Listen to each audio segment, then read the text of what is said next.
मंच पर बैठे हुए जनाब बाबू सिंह कुशवाहा साहब, जन अधिकार पार्टी के अध्यक्ष और भागीदारी परिवर्तन मोर्चा के कन्वीनर जनाब शौकत अली साहब, अध्यक्ष एमआईएम पार्टी उत्तर प्रदेश, जनाब सादिक अली साहब जो झांसी से मजलिस इत्तेहादुल मुस्लिमीन के प्रत्याशी हैं, उनका निशान पतंग है, और जन अधिकार पार्टी के प्रत्याशी जनाब राजेंद्र पाल साहब गौथा विधानसभा से, उनका निशान गैस का सिलेंडर है। मैं आया हूं कि 20 तारीख के दिन झांसी से सादिक अली साहब के पतंग के निशान पर बटन दबाइए, और दीगर 3 विधानसभा से जहां से जन अधिकार पार्टी के प्रत्याशी हैं उम्मीदवार बाबू सिंह कुशवाहा के साथ और दीगर 4 पार्टियों ने मिलकर हमने भागीदारी परिवर्तन मोर्चा को बनाया।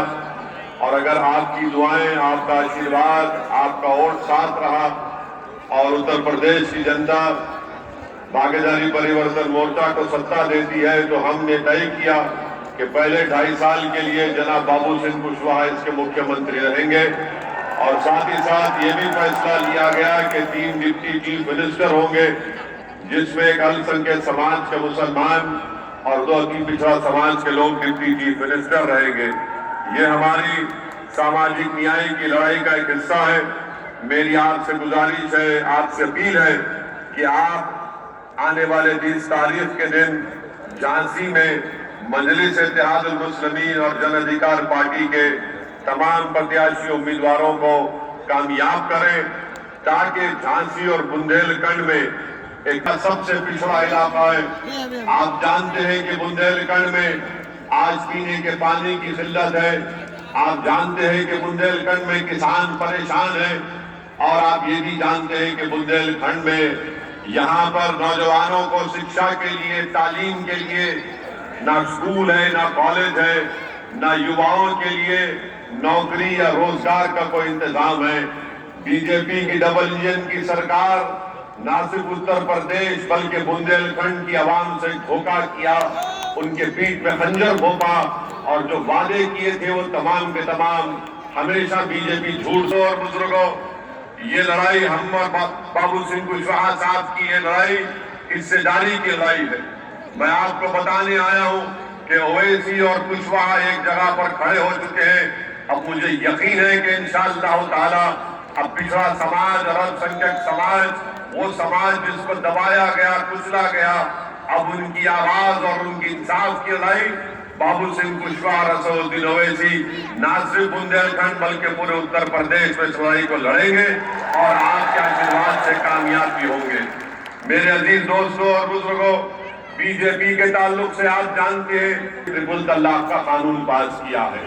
हम प्रधानमंत्री से, हम देश के प्रधानमंत्री नरेंद्र मोदी को बताना चाह रहे हैं कि अगर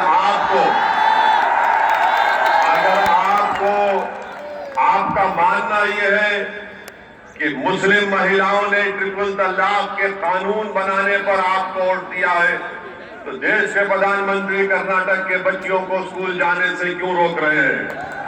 देश के प्रधानमंत्री और वहां की बीजेपी की सरकार, कर्नाटक की सरकार कॉलेज में बच्ची हिजाब पहनकर जाना चाहती है तो उसको रोक रहे हैं।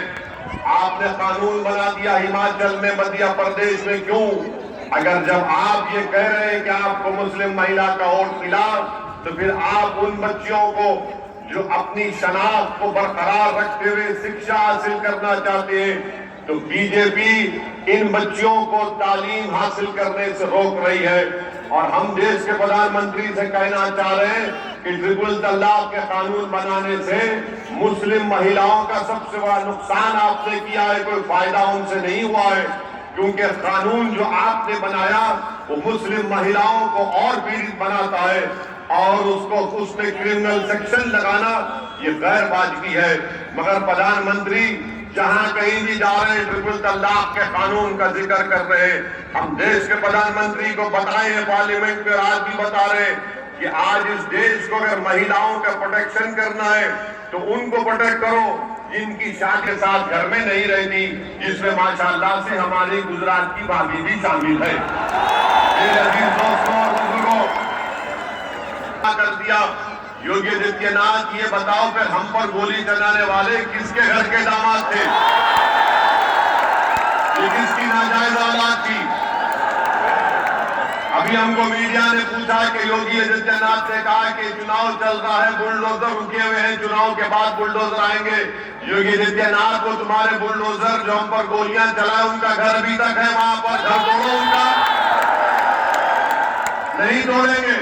इन्हीं के मंत्री जाकर, जिन लोगों ने हम पर गोलियां चलाई, उनके घर को जाकर उनके परिवार से मिलकर उनको हिम्मत दिलाते हैं। तो मालूम हुआ कि योगी आदित्यनाथ के तमाम बातें सिर्फ टाइम पर है, इसका हकीकत की दुनिया से कोई ताल्लुक नहीं है। चौथी बात जो समाजवादी पार्टी के लोग आपसे आकर कहेंगे हमारे जाने के बाद कि ओवैसी के भाषण में जज्बात में आकर अपना वोट ओवैसी के नाम पर मजलिस को नहीं देना वरना बीजेपी आ जाएगी, तो मैं समाजवादी पार्टी के कमजोर लोगों से पूछना चाह रहा हूं कि क्या 2017 में हम चुनाव लड़े थे यहां से? तो कैसे बीजेपी जीत गई? तो समाजवादी पार्टी के पास कोई उनकी जोड़ी है चुपके के 2 रुपए। और जब हमने कहा कि मुस्लिम महिला एक बच्ची इंशाअल्लाह हिजाब पहनकर एक दिन हमारी जिंदगी में नहीं तो हमारी जिंदगी के बाद इस देश की प्रधानमंत्रियों, समाजवादी और बीजेपी के लोगों को भारत के संविधान इस बात की इजाजत देता है कि एक मुस्लिम बच्ची महिला हिजाब और निकाब अगर पहनेगी तब भी भारत की प्रधानमंत्री बन सकती है और बनेगी इंशाअल्लाह ताला। और याद रखो, हमारे देश में सबसे पहले प्रधानमंत्री थे, उनके नाम में पंडित था, तब भी वो प्रधानमंत्री बने, तो क्या हिजाब पहनने वाली प्रधानमंत्री नहीं बनेगी? हमारे देश में प्रधानमंत्री हुए जो पगड़ी संख्यक समाज मुसलमानों के सबसे ज्यादा गरीब अगर है तो अल्पसंख्यक समाज के मुसलमान है, तो बताओ तुम्हारी सरकारों ने कमजोरों को इंसाफ दिलाने के लिए क्या किया? कुछ नहीं किया, ना करेंगे। मैं आपको बता रहा हूं, चाहे कोई समाज से हो, भारत और उत्तर प्रदेश की जमहूरियत की दल हकीकत यह है कि जिसके पास उसका सियासी नेता होगा उसी की आवाज को सुना जाएगा, वरना सिर्फ तुम नारे लगाकर खुश हो जाओगे और ये समझोगे कि तुम्हारे झांसी की विधानसभा में आपका जो कपूर बेकरी में पानी की लाइन पड़ जाएगी, नहीं पड़ेगी। आपको नेता को बनाना पड़ेगा, बाबू सिंह कुशवाहा के हाथ को मजबूत करना पड़ेगा। और आप जानते हैं कि झांसी में इस विधानसभा में कुरैश बरादरी के हमारे भाई हैं, हर थोड़े दिन को पुलिस छापा मारती है। छापा मारती है, क्यों मारती है भाई पुलिस? अरे हम पे जो गोलियां चला उन पर छापा मारो, जो कारोबार कर रहा है उनको गिरफ्तार करना। ये कब रुकेगा? जब आप यहां से सादिक अली को कामयाब करेंगे। सादिक अली जीतेगा तो सादिक अली इस नाइंसाफी के खिलाफ आवाज उठाएगा। सब्जी मंडी से दुकानदारों को उठा दिया जा रहा है, भाजपा और भी सपा इस पर कोई बात नहीं कर रही। मेरे अजीज दोस्तों और बुजुर्गों, आप अपने हौसलों को और हिम्मत को बुलंद रखिए, डरने और घबराने की जरूरत नहीं है। इंशाअल्लाह ताला अब आज मैं आया हूं, आपसे वादा कर रहा हूं कि जब तक अल्लाह मुझे जिंदा रखेगा मैं बार बार झांसी को आऊंगा और बुंदेलखंड को आऊंगा। मैं बीजेपी और सपा के लोगों से कहना चाह रहा हूं, तैयार हो जाओ, बुंदेलखंड की जनता खड़े हो जाएगी, अपने इंसाफ के लिए खड़े होकर लड़ेगी।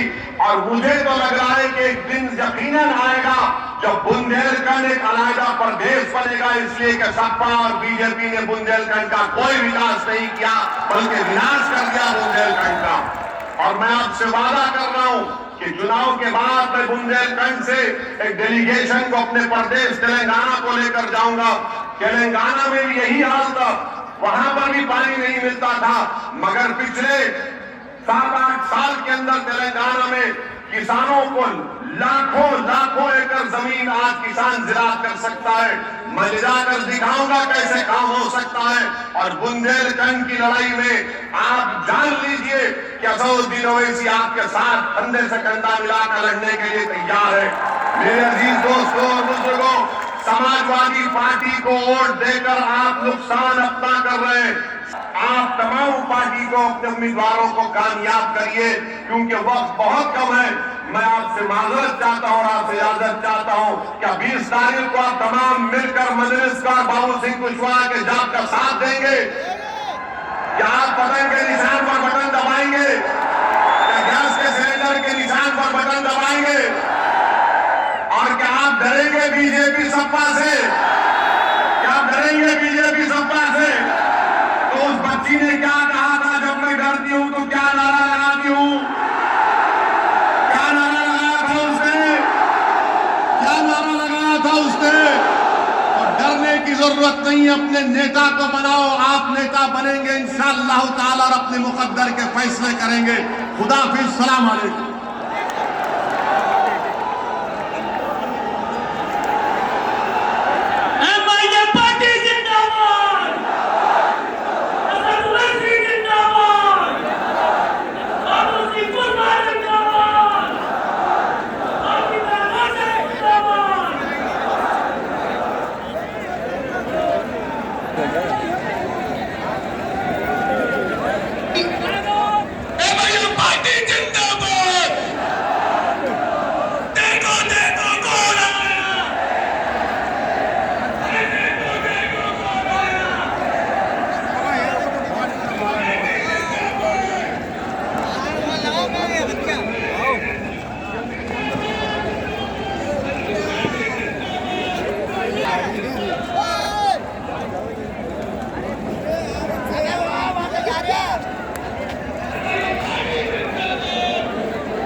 बहुत बहुत शुक्रिया।